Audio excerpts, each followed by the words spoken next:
Le 17 octobre 1961, la Fédération de France du FLN appelle l'ensemble de ceux qu'on appelle alors Français musulmans d'Algérie à manifester contre la décision d'un couvre-feu prise quelques jours plus tôt par le préfet de police. Lorsqu'arrive ce 17 octobre, eh bien, des rafles massives ont lieu. Et une véritable chasse à l'homme se déchaîne à Paris et dans la banlieue parisienne. Bien. Des cortèges pacifiques de manifestants, malgré tout, peuvent se dérouler, mais sont très vite réprimés extrêmement violemment par les forces de police. Et puis, surtout, il va donc y avoir une chasse à l'homme qui va se généraliser. Il va y avoir des milliers de personnes raflées, conduites dans des cars de police et des bus de la RATP réquisitionnés vers le Palais des Sports de la Porte des Versailles, vers le stade de Coubertin, vers la préfecture de police. Et dans ces lieux, eh bien, en dehors du regard de tout témoin extérieur, eh bien, les plus extrêmes violences vont se donner libre cours. Et donc il va y avoir des dizaines de victimes. Officiellement, on parlera de 2 morts, puis de 3 morts, mais la réalité sera bien supérieure.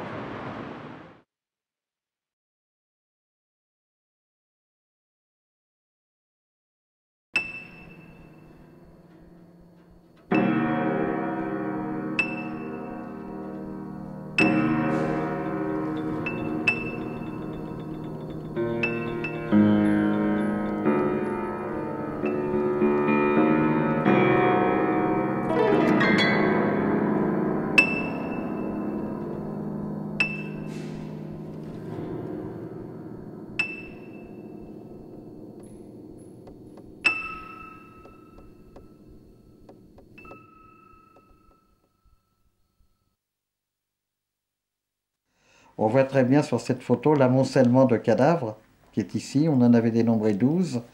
Les Algériens qui sont parqués, qui vont être embarqués par la suite. Il y a des cadavres encore épars sur le sol.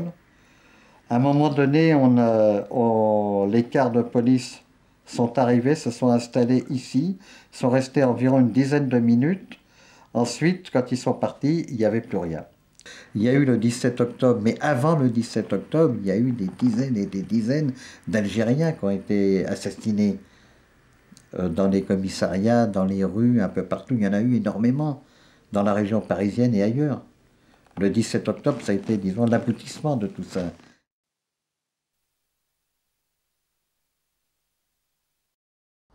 Un des policiers avait cassé son bidule, son grand bâton, cassé en biseau par conséquent. Et au lieu à ce moment-là de cogner avec, il était embusqué derrière un car qui barrait le boulevard, et à chaque Algérien qui passait à côté de lui, il lui enfonçait son bâton cassé dans la figure. Évidemment, on s'imagine les dégâts que ça peut faire. C'est là que j'ai vu aussi, justement, d'autres, un vieil homme qui était enturbané, qui courait courbé, qui reçoit un grand coup de bidule dans l'œil et qui s'effondre le nez dans le ruisseau. Et avec d'ailleurs un policier lui après qui lui a délicatement tâté, n'est-ce pas, pour savoir s'il était vivant ou mort, n'est-ce pas, mais il a tâté du bout de sa chaussure, n'est-ce pas, sans lui porter secours, bien sûr.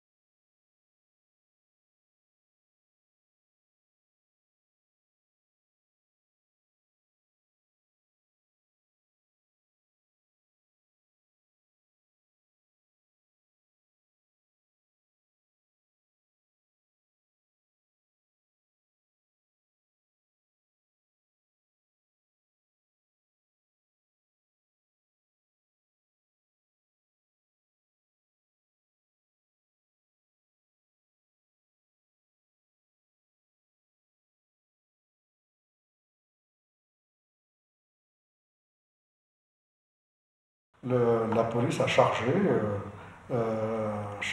d'autres ont pris l'initiative de jeter des gens à la Seine, d'autres ont pris l'initiative d'amener des gens dans les forêts et de les abattre sur place. Moi, je considère que c'est un massacre. Il faut se rappeler que même à la préfecture, à la cour de la préfecture de police de Paris, il y a quand même eu des dizaines de morts sur place. Une cinquantaine. Pas pour même, il a donné l'ordre, qu'est-ce que vous attendez?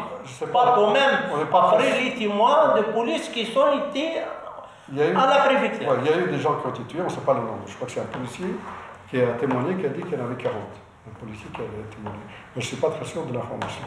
Oui, c'est un massacre, je dirais même, puisqu'aujourd'hui, je dirais, c'est plus qu'un massacre, c'est un crime d'État.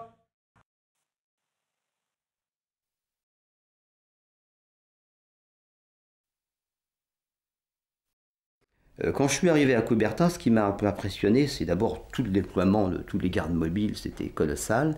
Et puis de voir à l'entrée tout ce qui était par terre, tout ce qui jonchait le sol. Il y avait des peignes, des briquettes, des clés, enfin tout ce qu'on peut voir dans les poches. Visiblement, on avait obligé les gens à vider leurs poches. Alors très vite, nous sommes entrés dans une grande salle, dans un gymnase, hein, et il y avait des centaines et des centaines d'Algériens qui étaient là. On s'est mis tout de suite au boulot, à savoir qu'on a commencé à faire un tri. Et pendant des heures et des heures, on a essentiellement fait, avec peu de matériel entre parenthèses, c'est important, on n'avait pratiquement rien. On a fait essentiellement des plaies du crâne, donc ça c'était des coups de matraque. Et puis des doigts. Je pense que les gars avaient dû se protéger avec leurs mains et ils avaient dû ramasser des coups de matraque sur les doigts. Donc essentiellement pendant des heures, plaies du crâne avec un matériel. Je me souviens, on coupait les cheveux avec des ciseaux puis un rasoir, mais le même rasoir qu'on a pour se raser. On écartait les plaies, on nettoyait. On n'avait rien pour refermer, donc on refermait comme ça, un truc dessus, puis vite au suivant, parce qu'il y en avait, il y en avait. Ça a duré pendant des heures. Alors, tout le temps que j'ai fait ça, j'ai entendu discuter des gardes mobiles qui étaient là, etc., qui racontaient des histoires qui sont quand même choquantes, mais sur le moment, je crois que je les prenais un peu au deuxième degré, dans le sens qu'il y avait un tel contexte que ça paraissait pas choquant à cette époque-là. C'est-à-dire, j'ai entendu dire, par exemple, qu'ils ont balancé des mecs dans la Seine. J'ai entendu dire qu'il y avait un Algérien qui avait réussi, qui nageait, qui avait été récupéré par la police fluviale qui passait. Et quand il a dit que c'était la police qui l'avait mis à l'eau, les gars de la fluviale ont dit « Ah bon, bah si c'est la police, on peut pas le garder, mon vieux, puis ils l'ont foutu à l'eau. » Puis ça faisait rigoler tout le monde, tout ça. Alors, bien sûr, c'est pas normal, c'est pas normal.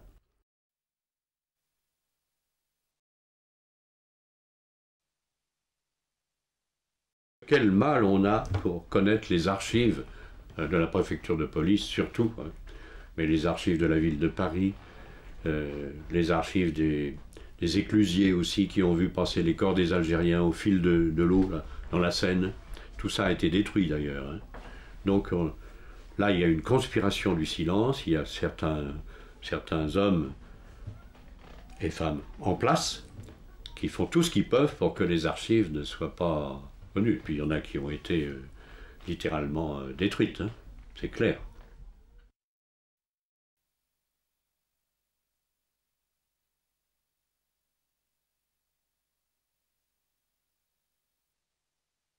Un adversaire qui ne reconnaît pas les crimes qu'il a faits, c'est pas qu'on ne veut pas lui pardonner, mais on ne peut pas.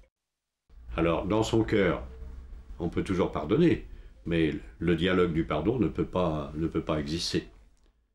Et là, c'est, par exemple, moi j'étais à 3 mètres de Maurice Papon pendant son procès, cette dureté du visage, cet entêtement pour ne pas reconnaître la vérité m'a frappé. Ils sont comme ça, tous les criminels de guerre qu'on a interrogés, c'était pareil, hein. À Nuremberg, c'était pareil, tous innocents. Et là, on ne peut rien.